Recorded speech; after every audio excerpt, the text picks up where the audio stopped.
Maker's Book! Accountability Gap, Why Women Aren't Held to the Same Standards by Conrad Riker, available now. Let's talk about the silent epidemic no one wants to name, the institutional refusal to confront how family courts are weaponized by vindictive partners. You want a statistic that'll make your blood boil? In the US, mothers win sole or primary custody in over 80% of divorce cases, even when evidence shows they're unfit. That's not equality, that's gynocracy in action. I've seen men bankrupted by legal fees, stripped of their kids, and labeled deadbeats for missing a single child support payment, while their exes parade new boyfriends in front of the kids and bill the support checks on designer handbags. The system isn't broken, it's rigged. And if you think judges are neutral arbiters, think again. One Florida judge admitted on record that she sides with mothers because children belong with their moms. No evidence, no due process, just raw maternal bias dressed up as law. Now let's debunk the myth of the attuned man, who's supposed to decode every sigh, eyebrow twitch, and cryptic text message like some emotional NSA. Women claim they want sensitivity, but what they really want is mind reading, and God help you if you fail the test. I had a friend whose girlfriend dumped him because he didn't notice. She changed her nail polish. Not the color there were brands. This isn't intimacy, it's emotional hazing. Evolutionary psychology tells us women are hypergamous. They test men to gauge fitness. Fine. But when those tests turn into moving goalposts of impossible expectations, it's not biology, it's tyranny. And don't even get me started on the open-minded debate track. Agree with her? You're spineless. Disagree? You're toxic. The only winning move is not to play.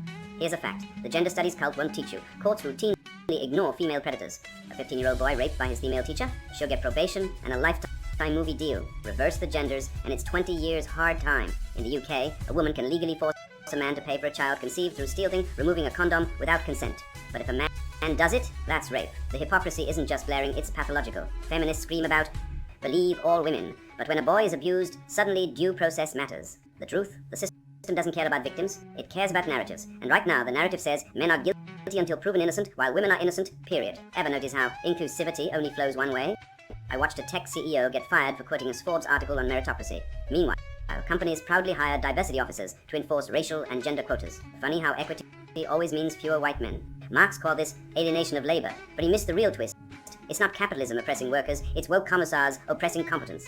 Want proof? Boeing 737 MAX disasters were preceded by a PR push to diversify engineering teams. Coincidence?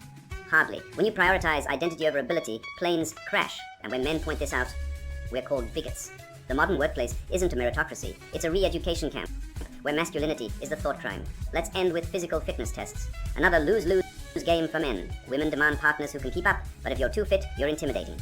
Goldilocks syndrome, not too weak, not too strong, just right. I knew a guy who got dumped because he ran a 6-minute mile. His girlfriend said it made her feel lazy. Meanwhile, the same women drool over Marvel actors with 2% body fat. The double standard is obvious. Male fitness is expected but resented. And if you dare complain, you're insecure. Here's the truth. Women don't want equality. They want superiority, the right to judge without being judged, to demand without giving, and to shame men for the very traits they're attracted to. The accountability gap isn't an accident. It's the end game of feminism. And until men wake up and push back, we'll keep losing. Accountability Gap, Why Women Aren't Held to the Same Standards by Conrad Riker. Buy now, links below video.